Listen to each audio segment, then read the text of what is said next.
The unspoken rules of roasting. Why your lady isn't your buddy. There's a sacred art to the way men joke around with their friends. It's raw, unfiltered, and often teetering on the edge of offensive.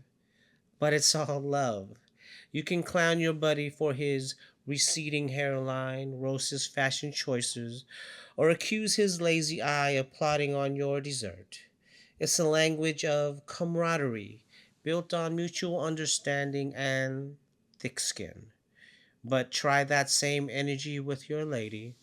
Suddenly you're not funny, you're insensitive. My name is Justin Cardona, here at the Cathedral of Christ the Light Studios. This isn't about censorship, brothers, or walking on eggshells. It's about recognizing the difference in emotional contracts. With your boys, the bond is forged in sarcasm and shared absurdity. With your lady, it's built on intimacy, respect, and vulnerability. The stakes are different. Your buddy knows you don't actually think his head is shaped like a satellite dish. Your lady, on the other hand, might interpret a joke about her sweater as a subtle dig at her self expression or confidence. It's not that women can't take a joke, it's that context matters. A roast among friends is a performance. A roast in a relationship can feel like a critique. And when you're trying to build trust, the last thing you want is for your partner to feel like she's the punchline in a room where she thought she was safe. Still, there's a longing for that playful edge. You want to be able to tease her the way you tease your friends, not to belittle, but to bond. You want to laugh together, not just at the world, but at each other. And sometimes it feels like the door is closed, like the moment you commit to love, you commit to seriousness. That's the tension, isn't it, brothers? The desire to keep things light without losing depth. Fellas, you can joke with your lady, but it takes finesse. It's about knowing her boundaries, reading the room, and making sure the humor uplifts rather than undermines. When done right, teasing can be a form of affection. It says, I know you so well. I can laugh with you about the quirks that make you you. But it has to come from a place of love, not laziness. So, I've learned the hard way.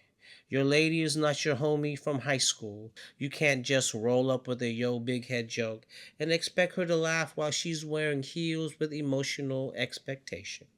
Your boys, you can roast them into oblivion. Your lady, you say one thing about her shoes and suddenly you're in a three-part docuseries called Why You Don't Appreciate Me, narrated by Morgan Freeman. Because love isn't built on punchline, brothers. It's built on patience.